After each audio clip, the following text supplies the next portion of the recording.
Humberto, vale tudo pelo voto? Coligação Pernambuco vai mudar. O Festival Noir Coquetel Molotov celebra 15 anos de vida em 2018. Em clima de festa, a nova edição do Noir será realizada no dia 17 de novembro no Caxanga Golf Club, em mais de 12 horas de programação.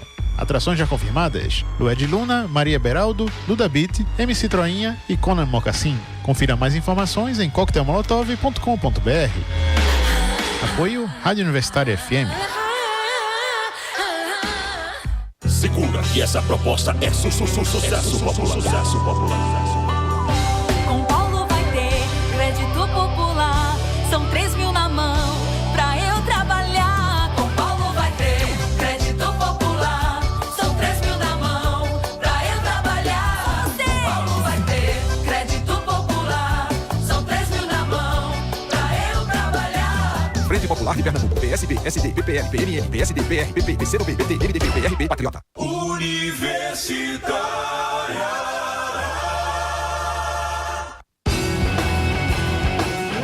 Programa Fora da Curva, jornalismo, crítica e diversidade.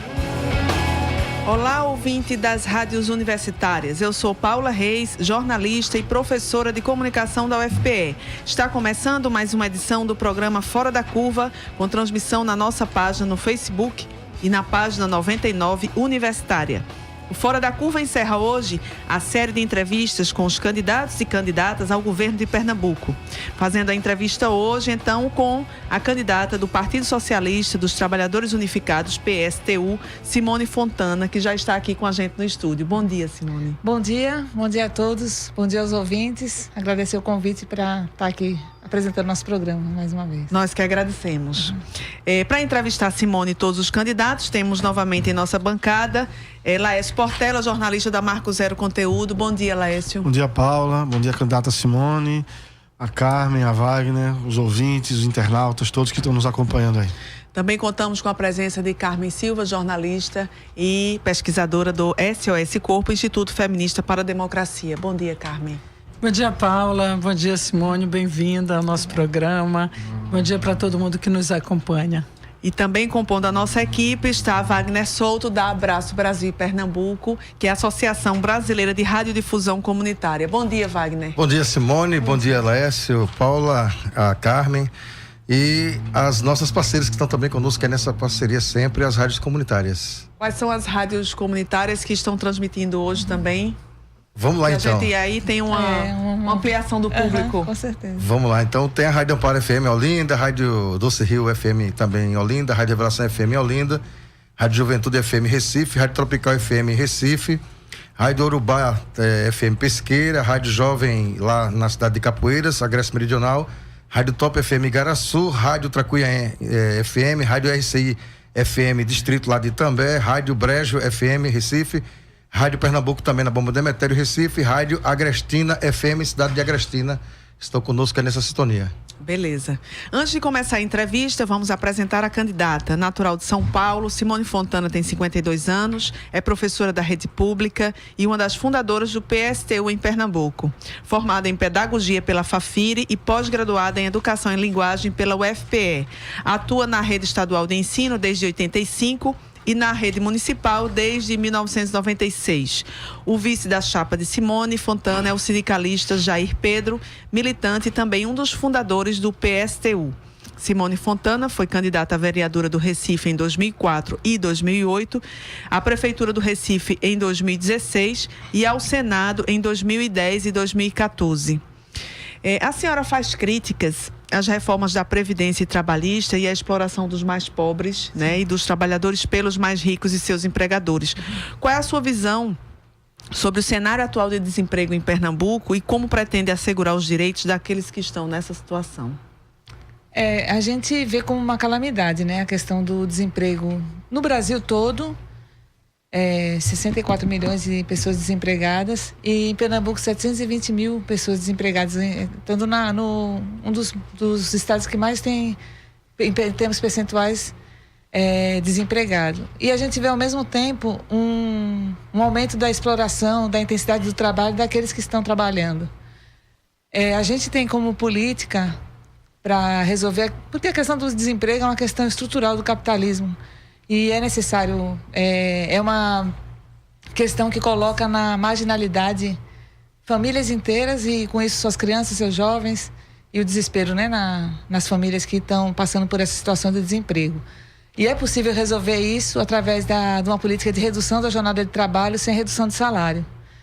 E também uma política de construção de obras públicas, construção de creches, escolas, hospitais, através de uma empresa pública, não dessas empreiteiras, né, que vem se envolvendo em escândalos de corrupção, mas uma empresa pública para resolver tantos problemas da falta de atendimento ao público, como também do desemprego. Agora, para isso, tem que atacar o lucro, né, dessas empresas, que elas cada vez mais ganham incentivos fiscais, ganham isenções fiscais e, na verdade, pagam salários de miséria. A Fiat aqui é um dos piores salários do mundo, o salário pago aqui com casos de acidente de trabalho, e houve muitas benesses do governo, do Estado, essa empresa, a instalação dessa empresa aqui. Então, se a gente não enfrentar essas grandes empresas, a gente não vai resolver o problema do desemprego. Carmen. Simone, vamos falar de transporte público. A situação do transporte público é uma das principais reclamações do povo trabalhador, não só na cidade de Recife, mas no estado de Pernambuco como um todo. Na região metropolitana é uma grande calamidade, né? Tanto no que diz respeito às condições de transporte, aos terminais de integração, como também na ausência de transparência em relação aos recursos que são oferidos pelas empresas com o transporte.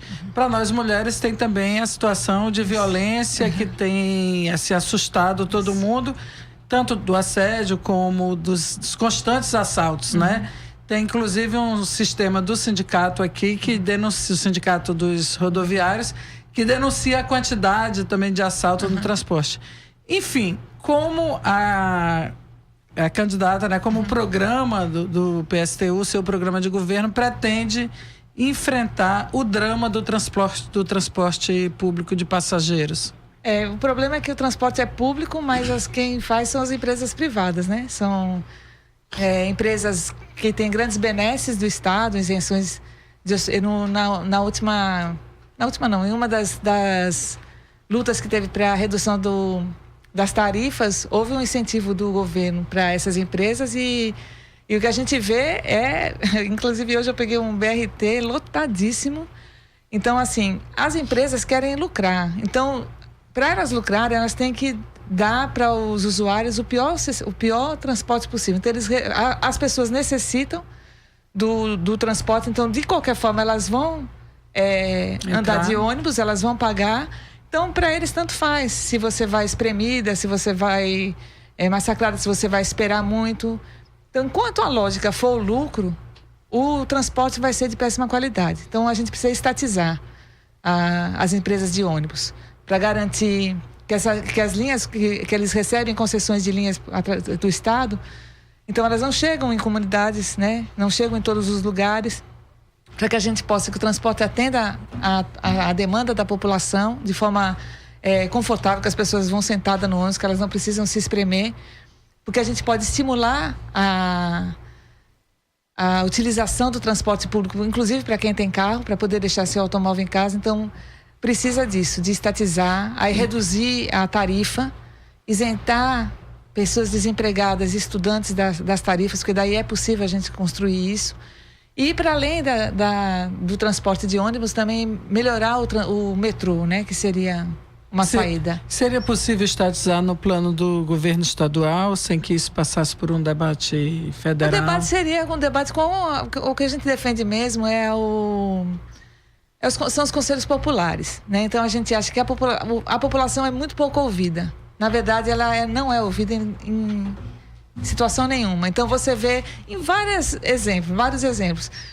Comunidades que lutam para não fechar um posto de saúde, comunidades que lutam por segurança e ninguém escuta o clamor do povo, só escuta os deputados, os vereadores.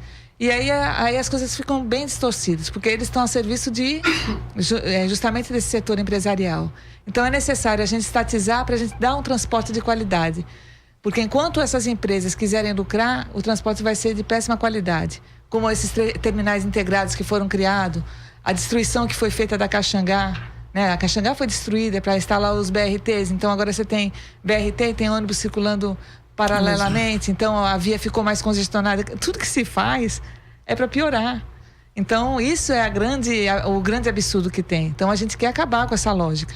E lógico, o metrô seria apesar de ser federal, mas ele tem, como ele está no estado de Pernambuco, ele tem que atender a população que mora aqui.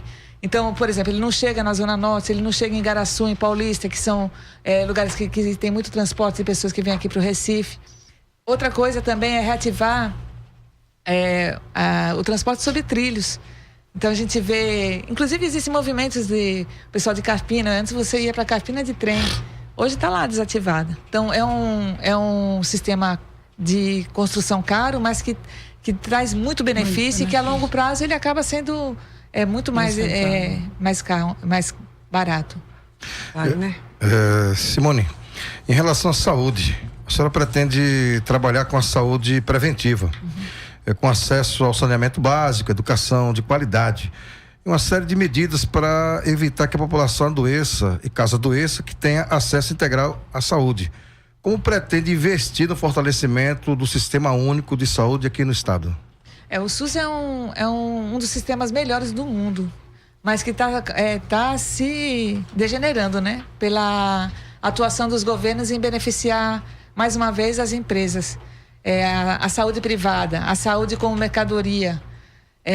Hoje o Estado desvia recursos públicos para entidades privadas através das OS, que são as organizações sociais, que gerenciam, né, o dono do IMIP, que gerencia os hospitais que foram construídos pelo Estado. Então vai muito mais dinheiro para as OS do que para atuar diretamente nos hospitais públicos.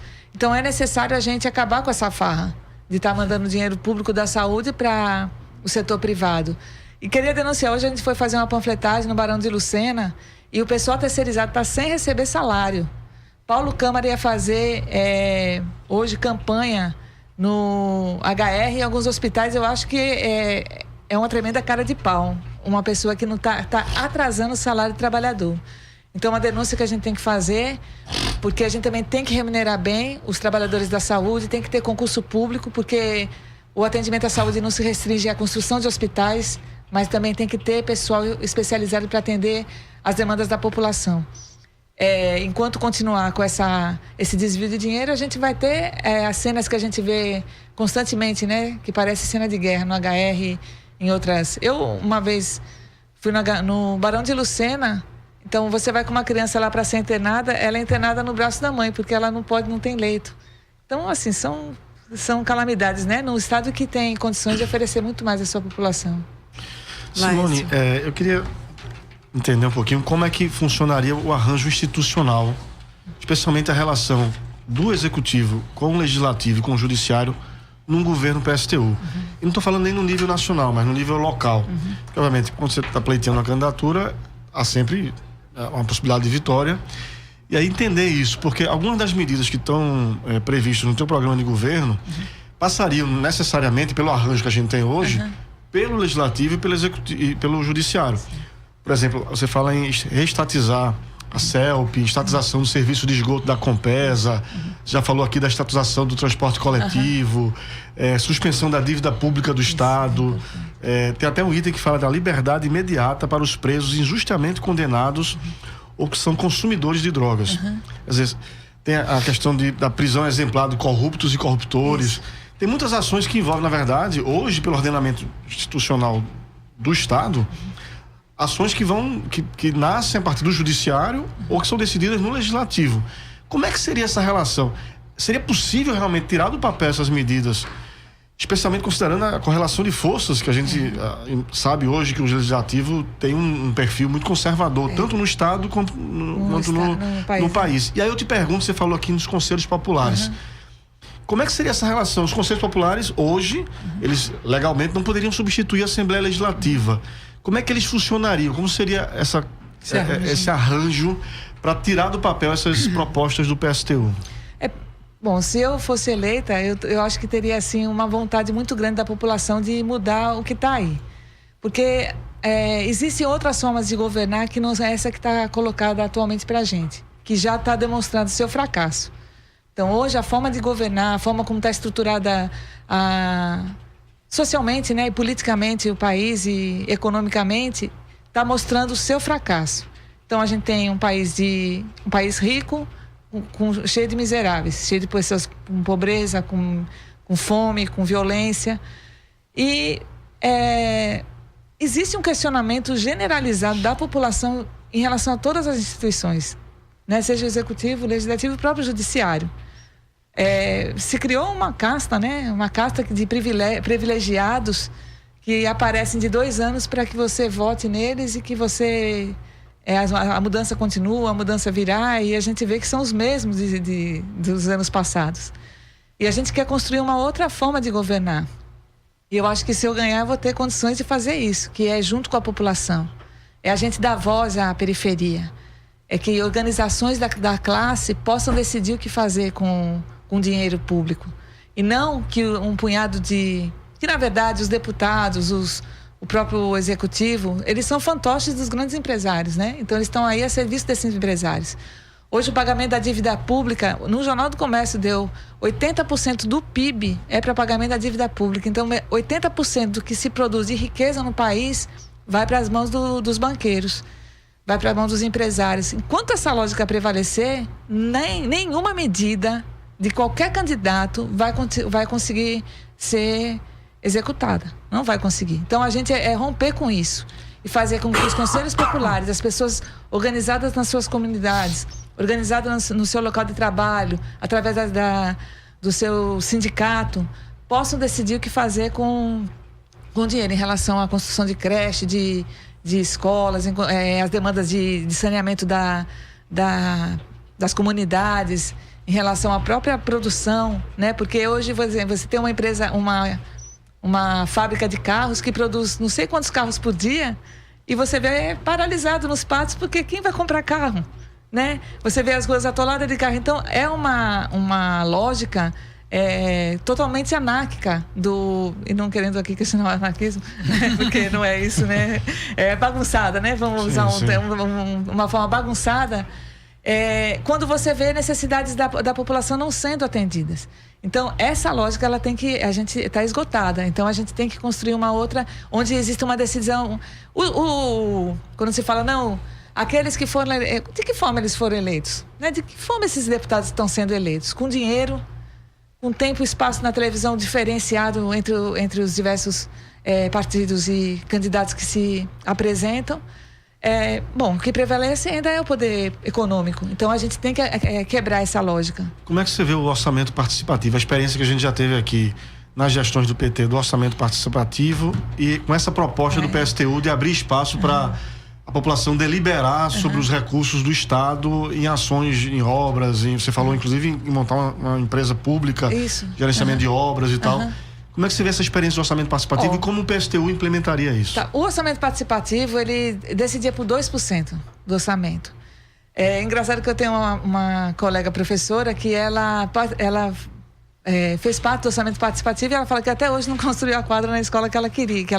Então ficava assim uma disputa entre você pode isso ou aquilo. E não que a comunidade de fato decidisse. E o que a gente quer é que a população de fato decida. Então, se a gente mostrar para a população o que aconteceu com a privatização da CELP, uma experiência a população já tem. As tarifas aumentaram. Se a pessoa atrasa um mês, vem uma pessoa lá e corta a sua luz, não quer saber o que é que você está precisando. Então, essa é uma experiência que a população já fez. Então, eu acredito que a gente tem o aval da população para reestatizar. Da mesma forma, a Odebrecht, que agora está com uma empresa, se não me engano, canadense, na Compesa, com essa parceria público-privada, e o problema de saneamento em Pernambuco não foi resolvido. E as taxas continuam chegando. A água não chega na torneira de todo mundo. Agora chega em alguns lugares, né? Em setores privilegiados não falta. Agora, se você vai para a periferia, é água de dia sim, dia não, 10 dias sem água, é aquela confusão. Então, a gente tem que acabar com isso. Eu acho que a gente teria o aval da população. E, lógico, a gente não vai fechar a Assembleia Legislativa, mas os deputados que estão lá, eles têm que se submeter ao que a população quer. E hoje é o contrário. Eles decidem seu salário, seus privilégios, seu aumento de vale-refeição. É um absurdo isso. E eles votam e fica por isso mesmo. A população se revolta, fala mal, fica com raiva, tá com ódio dos políticos. Mas eles estão lá, né? Passa o desgaste, fica um tempão, depois eles estão lá usufruindo do bem-estar deles. E a população nessa situação. Pelo que a senhora está falando, seria a reforma, assim, parece que uma reforma política seria urgente, né? Seria porque a reforma política que se quer, que se propõe é uma reforma política de restringir a democracia. Então, se essa reforma passa, provavelmente, numa próxima eleição, a gente está condenado à clandestinidade. Né? Se o que eles querem é restringir cada vez mais o número de deputados, colocar isso como critério. Como é que você vai eleger um deputado se você não tem nem dinheiro e nem tempo para se apresentar? A gente quer uma reforma política que amplie a democracia, né? Que amplie os direitos, que amplie a participação do povo e não uma reforma que restrinja. Falando na participação do povo, os protestos da população para a garantia de seus direitos são sempre comentados e referidos pela senhora, né? Que deveria ser organizadas essas revoltas, né? Essas rebeliões, de modo a abrir caminho para uma revolução socialista. Isso. Como seria de que maneira seria possível organizar essas lutas? Eu complemento. Rebelião pacífica? Pode ser pacífica. As pessoas vão para as ruas, geralmente pacificamente.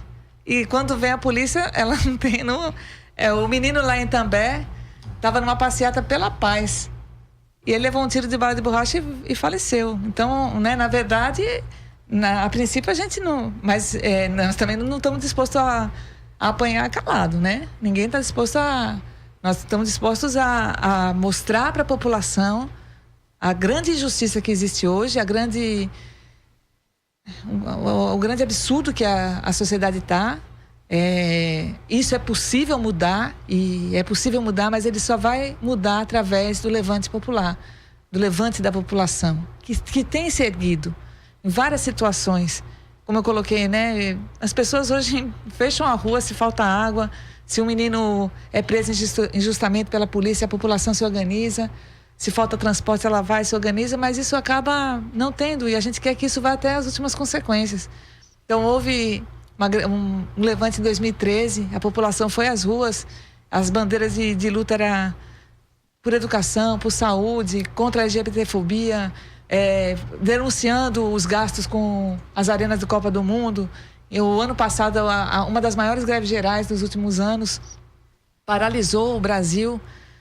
E esse ano, a própria greve dos caminhoneiros, né, de forma espontânea, mas a gente quer que essas revoltas que vão, passadas as eleições, vai ter muito, porque a forma de resolver esse problema de crise que todos os candidatos estão apresentando, através da lei institucional, vai ser para tirar dos trabalhadores, para tirar da população. Então, vai ter, com certeza, grandes rebeliões, né? Agora, é necessário que essas rebeliões se concretizem e ela ir à frente de forma a organizar mesmo nos bairros, nas associações, nos sindicatos, até a gente conseguir tomar mesmo poder e construir uma outra sociedade aqui no Brasil. Carmen. Bom, enquanto a gente não toma o poder, vamos ver como é que a gente pode... Tem que ser um programa de transição, né? Como é que a gente pode... Então, olha, a gente não deve se assustar com isso, porque atualmente a gente anda... Por exemplo, a qualquer momento pode haver uma guerra e todo mundo morrer. As pessoas lá em Mariana estavam nas suas casas descansando, veio uma enxurrada de lama e destruiu uma cidade. O capitalismo é extremamente destrutivo. Claro, é destrutivo. Você está... Em 2014 começou a mulher engravidava, daqui a pouco ela pegou um mosquito picou e o filho nasce com problema de microcefalia, e isso ela vai carregar pro resto da vida. Então, o capitalismo, ele não consegue, ele cria muitos problemas para a população, e a gente tem que acabar com ele. É bem interessante isso que você falou, porque eu vou trazer exatamente a situação das mulheres. Quer dizer, tem esse problema que você já falou, né, do índice de crianças nascendo com microcefalia por conta da zika, mas tem a tríplice epidemia mesmo, né? Zika, chikungunya, dengue, que continua, né, no nosso estado. Tem o índice de mortalidade materna, que é muito grande, majoritariamente causado pelo abortamento inseguro. Tem o índice de feminicídio, que também aumenta. Então, a situação das mulheres no nosso estado, no país todo, mas aqui em Pernambuco, as políticas implementadas pelos governos não correspondem, né? Porque não correspondem porque não são efetivas, né? Os movimentos sociais, os movimentos feministas têm denunciado isso e têm lutado para que haja algum tipo de investimento do Estado no enfrentamento da desigualdade entre homens e mulheres, que possa fazer reduzir o índice de violência, mas também que haja investimentos na saúde que possa contribuir para reduzir a morte materna, para enfrentar a tríplice epidemia. Quer dizer, todas essas são políticas que são defendidas, né, são demandadas pela população. Pensando em termos de programa de governo ou em termos de programa de transição, como é que vocês propõem o enfrentamento da situação de desigualdade em que nós mulheres vivemos? A gente tem que frisar, né, que a desigualdade entre homens e mulheres é muito grande e que a desigualdade entre as mulheres trabalhadoras e as mulheres burguesas, né, também é grande. Então, por exemplo, a Zika, né, essa tríplice epidemia que ocorreu, atinge em especial quem mora na periferia. Quem não tem acesso a saneamento. Ou que tem que juntar água. Então, os mosquitos vão lá, né? E não é em Boa Viagem, né? Onde a água tem todo dia e o esgoto corre. Não querendo dizer que em Boa Viagem também não se tem dengue, né? Não se tem zika, né? Não se tem... Mas se você for ver em termos percentuais, o gráfico está na periferia, né? A questão do feminicídio atinge as mulheres de conjunto, né? A violência contra a mulher atinge a mulher de conjunto, mas na periferia ela é mais gritante. Porque na periferia as mulheres, quando têm desemprego, são as primeiras a serem demitidas, porque são as que estão no subemprego, né, são as que acumulam o trabalho doméstico. Então, se a mulher não tem independência financeira, ela vai ter muito mais dificuldade de se desfazer de uma relação opressiva. Com certeza atinge muito mais as mulheres da classe trabalhadora e especialmente as mulheres negras de periferia. Isso, muito mais temos percentuais. Como seria possível enfrentar essa situação a partir do governo? Em termos emergenciais, por exemplo, o governo fala que está combatendo, mas não existe construção de casas-abrigo. Então, como é que uma mulher faz uma denúncia e depois ela tem que voltar para casa? Se ela não tem onde ficar, se ela não tem como se manter economicamente. Então, isso seria uma atitude que teria que ser colocado. A questão das delegacias especializadas, mais delegacias especializadas, com pessoas capacitadas para atender a mulher na situação de violência.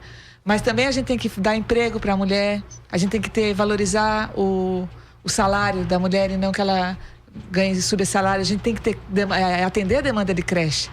Hoje o que acontece Recife tem no máximo 60 creches. Tem bairros populosos como Casa Amarela, tem pouquíssimas creches. Então, se a mulher, ela atinge mais a mulher.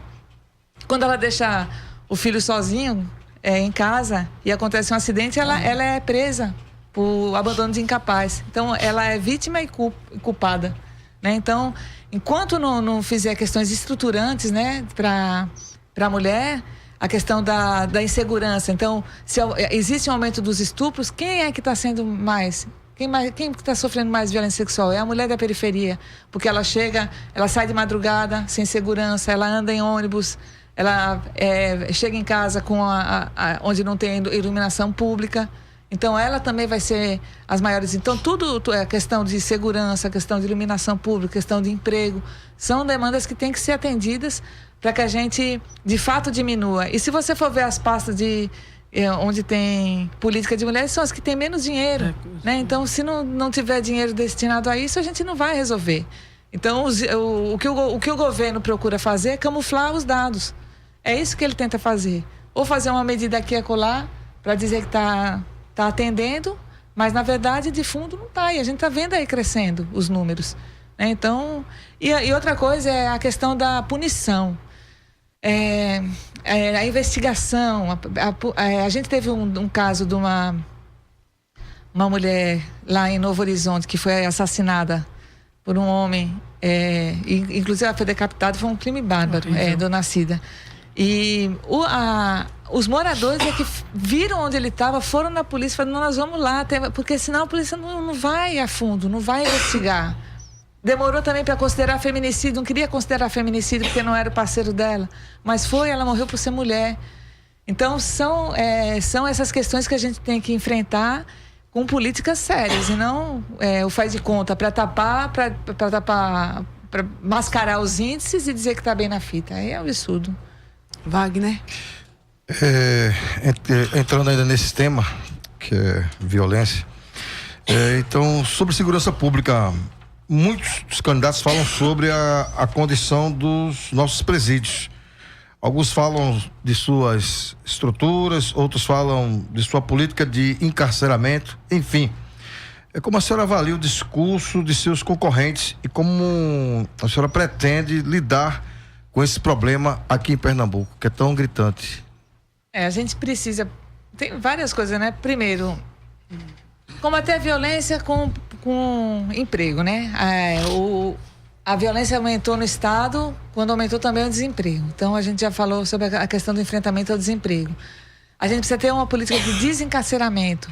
Então, a questão... Eu trabalhei 2 anos como professora no Aníbal Bruno.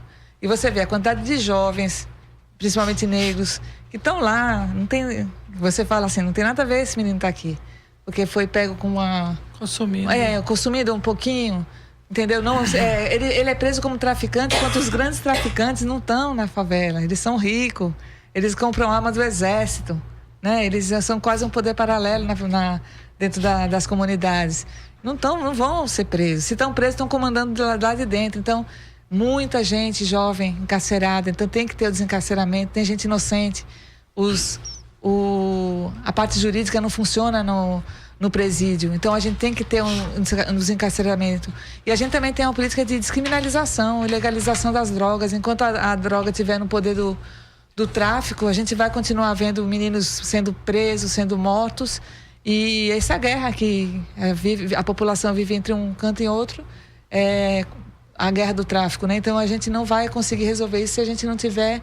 Tem que mesmo enfrentar e descriminalizar mesmo, legalizar. Não pode... ter esse discurso moralista de guerra às drogas. As drogas apreende tanto e a droga continua saindo, sendo cara, e quem é viciado, quem é dependente vai atrás mesmo e vai fazer de tudo para ter, aí vem assalto, vem tudo. Então a gente tem que controlar e ter o poder das drogas na mão do controle do Estado mesmo. Você está acompanhando a entrevista com a candidata ao governo de Pernambuco pelo PSTU, Simone Fontana. Nós vamos para um rápido intervalo e voltamos já. Continue com a gente na nossa rádio pública. Programa Fora da Curva. Análise crítica de assuntos do interesse público. 11h31.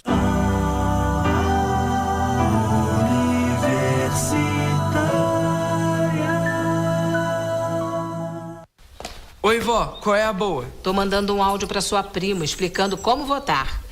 Também tô precisando aprender. Então agora vou mandar pra você. Oi, meu netinho lindo. Nestas eleições, o primeiro voto é para deputado federal. Tecle os 4 dígitos e aperte confirma. Aí deputado estadual ou distrital, 5 dígitos e confirma. Depois senadores, 3 dígitos e confirma. Faça 2 vezes, vamos eleger 2 candidatos. Governador são 2 dígitos e confirma. E presidente também são 2 dígitos e confirma. A votação é das 8 às 17 horas. O primeiro turno é dia 7 de outubro e o segundo dia 28 de outubro. Não se esqueça de levar um documento oficial com foto e seu título de eleitor. Ou só o e-título no celular se você tiver biometria. Pronto. Você é a melhor, vó. Calma aí, você não vai embora sem tirar uma selfie comigo. Justiça Eleitoral. Atenção, você sabia que tem direito a 40% de desconto nas multas de trânsito? Eu, Bruno Araújo, criei o desconto quando fui ministro. É só pagar a multa pelo celular. Já é assim em todo o Brasil. Mas em Pernambuco, o governo não respeita a regra. E o Detran continua metendo a mão no seu bolso. É a indústria da multa. No Senado, vou garantir esse seu direito. Sou Bruno Araújo, 456, senador para Pernambuco ter vez. Coligação Pernambuco vai mudar. Tá a fim de de ouvir mais sons e conteúdos novos? Então se prepara que está chegando a nova temporada do Sexta Frequência. Nessa temporada, vamos conhecer artistas do interior do nosso estado que produzem muita música boa. E para não perder nenhum pedacinho dessa nova temporada, sintoniza na Universitária FM 99.9. Toda sexta, das 10h30 às 11 da manhã. Programa Sexta Frequência, só na Universitária FM. Fala Humberto, senador de Lula, o nosso senador 130. Em toda a minha vida política, lutei pelo emprego. Fui secretário de Eduardo Campos, implantei a carteira de motorista de graça para quem não pode pagar. Não vamos permitir agora que a turma de Temer acabe com os estaleiros e privatize a Chesf. No Senado, tive participação decisiva na implantação da Fiat. O emprego do trabalhador é sagrado. Sou senador de Pernambuco, sou senador de Lula. Frente Popular de Pernambuco. Coquetel Molotov, seu programa de lançamentos, entrevistas e novidades da cena independente. De segunda a quinta, das 3 às 4 da tarde. E aos sábados, nossos melhores momentos da semana, no mesmo horário, das 2 horas às 4 horas. Aqui mesmo, na Rádio Universitária FM 99,9.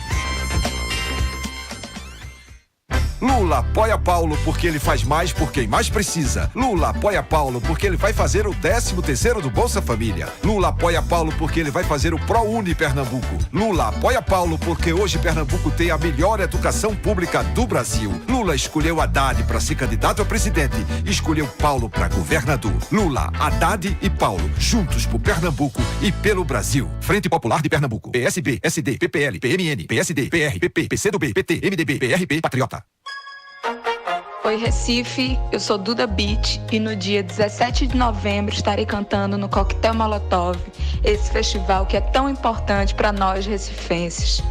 Estarei cantando as músicas do meu álbum Sinto Muito, do meu álbum de estreia, e vou ficar muito feliz se todos forem lá cantar comigo.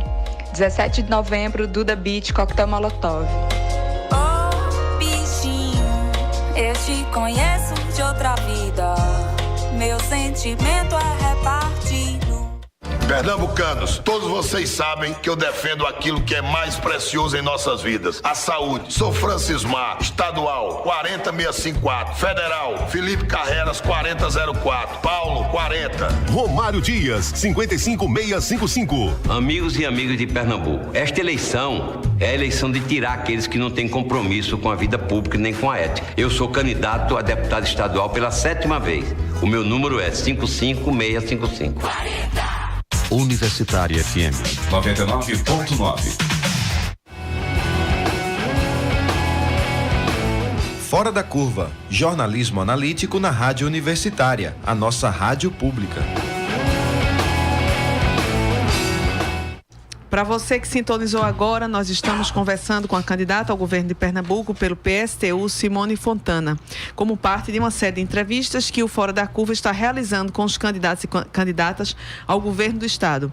Para entrevistar Simone Fontana e todos os demais candidatos, nós temos a mesma bancada, que é formada por mim, Paula Reis, por Laércio Portela, jornalista da Marco Zero Conteúdo, Carmen Silva, jornalista e pesquisadora do SOS Corpo, e Wagner Souto, da Abraço, Associação Brasileira de Radiodifusão Comunitária. Laércio? Simone, eu queria uma avaliação sua, assim, do nível de aderência que tem o discurso que você tem feito, as candidaturas majoritárias do PSTU, junto à classe trabalhadora, né? A gente vê muito no programa, tanto nacional quanto local, muitas menções à classe trabalhadora, muitas propostas em benefício da classe trabalhadora, algumas bandeiras importantes, ou pautas importantes dos movimentos sociais contra a LGBTfobia, contra o patriarcado, o machismo, o racismo. No entanto, o PSTU tem muito pouca expressividade eleitoral. E mais do que eleitoral, ainda é, entre os partidos de esquerda mais estruturados, o que ainda tem menos aderência, eu diria assim, nos movimentos sociais. Não estou dizendo que não tenha. Eu conheço, sei que o PSTU está presente nos movimentos sociais, está presente no movimento sindical, mas ainda em menor abrangência do que, por exemplo, o PT, bem menos, e do que o PSOL. O PSOL, inclusive, é um partido 10 anos mais novo do que o PSTU. PSTU e PSOL nasceram a partir de divergências com o PT. O PSOL é de 93, com registro em 95 na Justiça Eleitoral, o PSTU, 93 com registro em 95, e o PSOL em 2005. 10 anos aí de de diferença. No entanto, o pessoal tem mais representação. Tem 6 deputados federais, 9 deputados estaduais. Como é que você explica essa falta de aderência eleitoral do PSTU? Quais são os problemas que vocês enfrentam e será que por que a classe trabalhadora não apoia e não reforça os candidatos do PSTU? Ou não tem feito isso por enquanto? Tem várias coisas, né? Você fez várias perguntas numa só. É assim, primeiro, falar da eleição em si é um campo, não é o nosso campo, né? Nosso campo é a luta direta. Mas a gente participa das eleições num processo completamente antidemocrático, né? Nós temos pouco espaço por sinal, esse espaço de 1 hora pra gente é um privilégio, né? Eu tenho 5 segundos no guia eleitoral e 30 segundos nas inserções. Financeiramente, a gente recebeu esse ano do fundo eleitoral 980 mil. Pra gente foi uma fortuna, porque a gente nunca teve nada e sempre... Nacionalmente, né? Nacionalmente, aqui em Pernambuco, nós vamos receber 28 mil e contamos com a contribuição dos companheiros, né? Que lutam, né? Estão com a gente, né? Então, assim, é uma coisa, assim, completamente desigual. E também a gente tem uma diferença programática. Então, o pessoal é mais novo que a gente, mas já nasceu como um partido eleitoral, né? Então... Tanto é que logo conseguiu fazer candidatos, né? Conseguiu fazer parlamentares, já dirigiu, já tá, se não me engano, em Belém, já foi governo. Então, para gerenciar o capitalismo, para a gente não é esse a nossa estratégia, né? A nossa estratégia é realmente a mudança, né? A mudança mesmo do sistema. E a classe trabalhadora tem muitas ilusões no sistema. Não é brincadeira, você liga a televisão, escuta a rádio, ouve música o tempo todo como se a forma de existir das pessoas fosse só essa. Você acordar, trabalhar, você não tivesse outro modo de vida que não esse. Então, na verdade, a campanha e o próprio PSOL, o programa do PSOL é um programa mais palatável, como a gente pode ser assim dizer. Não é um programa de ruptura. A gente tem um programa de ruptura com o capital. E a gente acha que é nas lutas que esse movimento é possível crescer. Na Revolução Russa, em poucos meses, os bolcheviques eram minoria e foram maioria e tomaram o poder.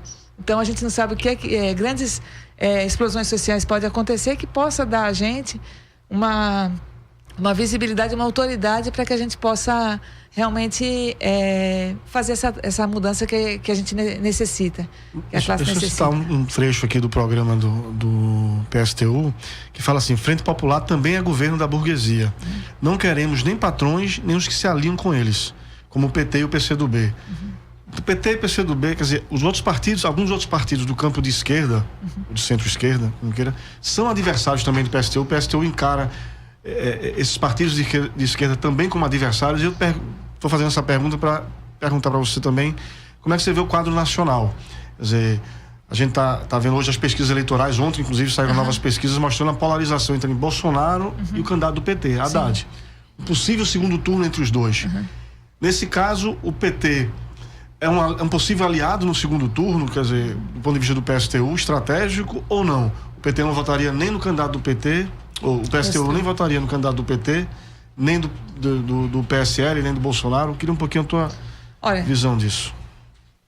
Existe um grande problema hoje, que para uns é a eleição, para outros são os problemas estruturais que a sociedade está vivendo. Existe uma esperança de que a eleição vai realmente definir a mudança da correlação de força ou da situação que vive a classe atualmente. O mercado, quem é o mercado, né? O mercado são pessoas, né? De carne e osso, que vivem com muito dinheiro tirado da classe trabalhadora, né? Então, hoje tem 6 bilionários vivendo com que ganha 100 milhões de trabalhadores, não é pouca coisa. E eles estão pressionando todos os candidatos a seguirem a cartilha deles. Então, passadas as eleições, reforma da Previdência, fortalecer a reforma trabalhista e outras medidas contra a classe. Para resolver a crise do capital, é o aumento da exploração. Nenhum desses candidatos estão se propondo a romper com isso, a suspender o pagamento da dívida pública, fazer auditoria. Tanto, infelizmente, porque essa seria a tarefa do governo do PT. Essa seria a tarefa de Haddad. Essa foi a tarefa de Lula e de Dilma. Mas eles continuaram pagando a dívida pública. No governo Dilma e Lula foram pagos 11 trilhões para pagamento da dívida pública. Fernando Henrique também pagou uma fortuna, né? Temer continua pagando muito mais, são, se não me engano, quase 2 bilhões por dia de pagamento da dívida. Se continuar essa lógica, não vai mudar. Então, ganhando Bolsonaro, ganhando Haddad, a política vai ser a mesma. Agora, lógico que a gente sabe o que representa ideologicamente Bolsonaro, o que ele é, né? O que ele é uma excrescência na política, certo? Então, lógico que ele tem o repúdio da população, tem o repúdio das mulheres, as mulheres estão se organizando contra Bolsonaro. Agora, a gente acha que é um governo frágil, que ele não vai conseguir levar adiante seus projetos. É um partido que mal a gente conhece, não tem apoio popular, não tem apoio de ninguém, certo? Então, para a gente, o que nós vamos ter que fazer é lutar para barrar todos esses ataques que venham a enfrentar a classe trabalhadora. Então, nós achamos que nenhum dos dois é saída para a nossa classe. O PSTU indicaria um voto nulo?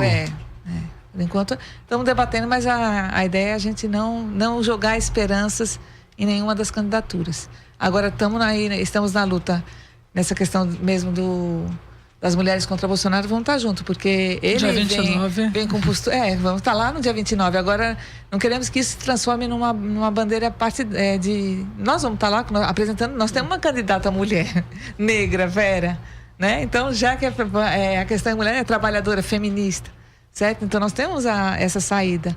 E a gente vai estar lá para barrar também as posturas machistas, misóginas, racistas, LGBTfóbicas, xenófobas. É uma excrescência.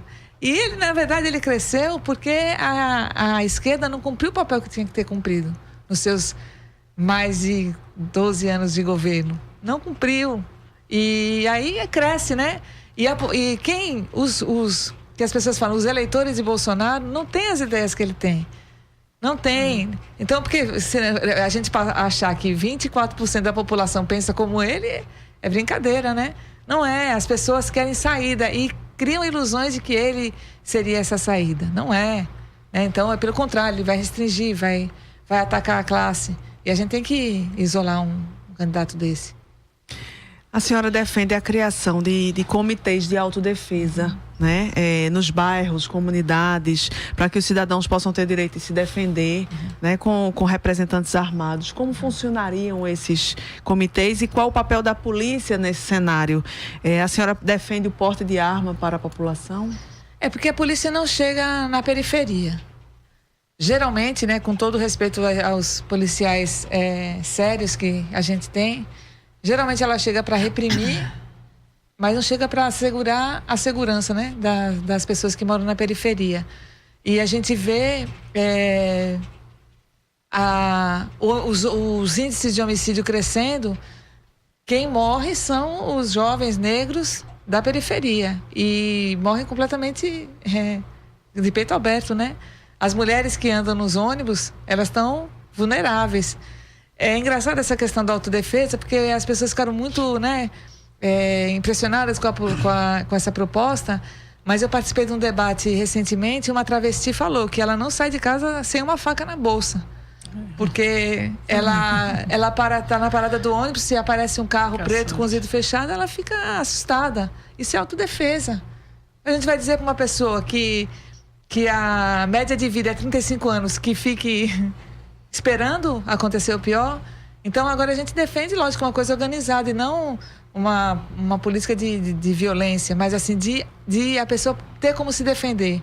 Porque se eu estou no ônibus e uma pessoa tenta me violentar e eu ameaço ela com uma arma, ela vai sair correndo, certo? E eu vou poder me salvar. E muitas mulheres são vítimas porque não tem como se defender. E a gente defende comitês de autodefesa nos bairros. E a população já cria isso. Quando chega um jovem, as filhas chegam na parada do ônibus, se você for ver, todo mundo vai 4, 5 pessoas a família buscar para levar para casa. Isso é uma organização de autodefesa. Então a gente defende, infelizmente, quem está armado hoje é a polícia, o Estado e a população à mercê dos bandidos e do próprio Estado, né? Simone, nesse caso, tu não vês uma diferença entre essas redes de solidariedade que se criam nas comunidades e que seguramente contribuem para a autodefesa das mulheres, muitas vezes das crianças também, uma diferença em relação a uma política de liberação de porte de arma? Eu estou perguntando isso porque há muitos estudos que discutem que a liberação de porte de arma em geral para toda a população, porque não seria só para os comitês de autodefesa, para liberar teria que ser liberada para todo mundo, pode fazer se alastrar o que hoje a gente já tem, que é um índice de violência muito grande. A experiência americana mesmo, nos estados que tem liberação de porte de arma, a gente tem visto como isso impacta, né, no aumento do índice de violência letal, né, de assassinatos. Tu vês como algo igual a organização comunitária em torno da autodefesa, igual a uma política de liberação de porte de arma? Olha, houve um plebiscito, né, pelo desarmamento. Sim. Nós votamos não ao desarmamento, nós votamos para que houvesse porte de arma. Lógico que esse porte de arma tem que ter critério, né? Tem que ter critério, não é a gente dar arma para qualquer um. Agora, o que a gente defende é que a população possa se defender, que ela possa ter um instrumento de autodefesa, que hoje ela não tem, né? Então, o governo e os ricos têm como chegar na sua casa com segurança. Os trabalhadores não têm segurança de canto nenhum. Então, a gente defende. Onde a população sofre mais violência, ela tem que se organizar para que ela combata a violência, não com violência, mas como forma de defesa. Então a gente defende isso, que ela possa se defender. Carmen? Em relação ao teu programa de governo, que é um programa, como tu já disseste, né? É um programa que tem uma perspectiva revolucionária. Isso. Então, o Comitê de Autodefesa, entendido numa perspectiva revolucionária de tomada do poder, ele tem uma potencialidade, né, em relação à tomada de poder. Ele entendido como uma autodefesa na situação de violência no interior da gestão do capitalismo que os governos fazem, ele poderia ter um outro caráter. Mas eu pergunto isso porque nitidamente o programa de governo do PSTU apresentado nas eleições é um programa, tem um item inclusive que fala pela independência do Brasil e de Pernambuco, que é um item que se volta para defender políticas que seriam políticas, vamos dizer assim, de uma perspectiva revolucionária, né? Política de enfrentamento ao imperialismo, do fim da isenção das grandes empresas, da estatização, de não permitir a remessa de lucro das multinacionais, quer dizer, um conjunto de medidas que são, no jargão revolucionário, chamado programa de transição, né? Então, esse tipo de política que vocês defendem, como é que você relaciona isso a um processo eleitoral que vai gerir o Estado, que é um Estado dentro do sistema capitalista? Participar das eleições, para vocês, é um meio de fazer o debate, ou de fato vocês concorrem com a intenção de eleger alguém para o parlamento, para o executivo? Qual é a perspectiva do PSTU frente a esse programa, que não é exatamente um programa de governo nos moldes da gestão do que existe hoje, em relação, né, a uma perspectiva de futuro mesmo? Por que as eleições? Por que participar do momento eleitoral, se a Constituição de vocês é uma proposta de muito mais longo prazo ou uma proposta de caráter muito mais revolucionário do que eleitoral?